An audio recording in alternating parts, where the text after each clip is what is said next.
Caramel dia sedap. Nampak? Okay guys, welcome back to my channel. So di video kali ni aku nak buat apa? Aku nak unboxing popcorn daripada Abang Upin. Tahu kenapa bila raya mesti orang buat ketupat. Aku beli itu kat Shopee. So hari ni kita nak unboxing.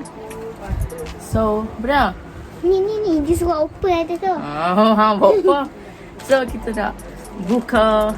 Tadi aku dah buka dah belakang. Tapi tak ambil lagi lah. Tak buka lagi. Sini ada surat. Apalah. So kita ada. Kita dah apa dalam ni. Kita ada ni. Mari kita buka.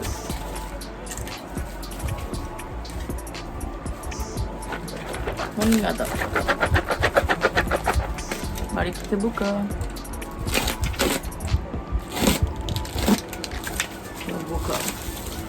Dia berat. Dia berat. Ini dia. Kita buka dulu. Oh. So ini dia. Buat dia kena. Buatkan Abang Upin. Jom kita buka.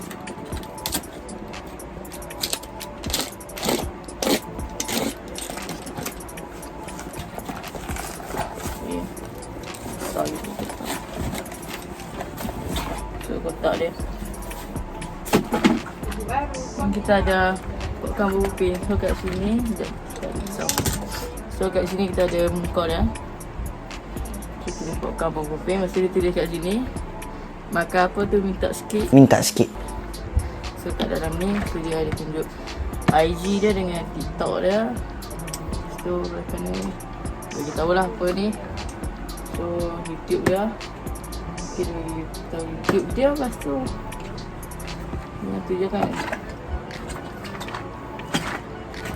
So tak ada apa lah. So sekejap kita buat tani tu. Jom kita buka.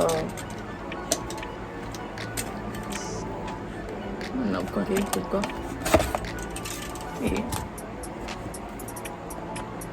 Kotak dia besar juga kan. Besar juga.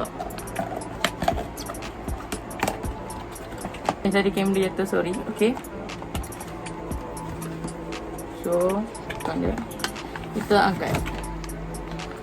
Okay. So kotak tak ada apa lah.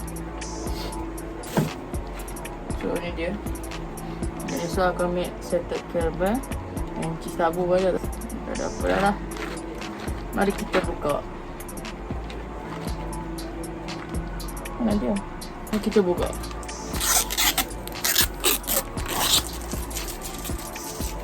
Buang. Mari kita buka. Ni nak bau. So kita rasa. Bismillahirrahmanirrahim.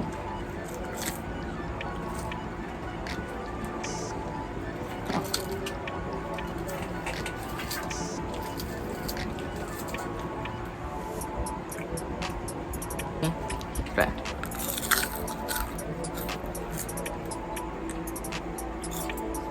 Sorry guys, kamera goyang. Sekejap aku nak sedap kamera balik.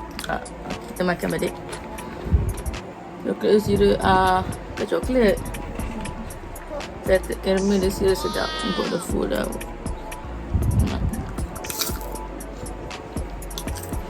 Langup lah. Wow. Sedap guys. Kalau boleh cuba. Harga dia pun tak mahal sangat, RM13 boleh tak. So yang tu sajalah kot unboxing dia. Ini kotak dia cantik kotak dia. So kotak dia ni kita akan simpan dekat belakang. Kita simpan dekat tepi tu. Jadi kita ambil gambar. Doa. Itu sajalah video untuk kali ni. So kalau korang suka dengan video ni, korang tekan butang like, comment, share dan subscribe, dan tekan notification. And jumpa di next video guys. Bye bye.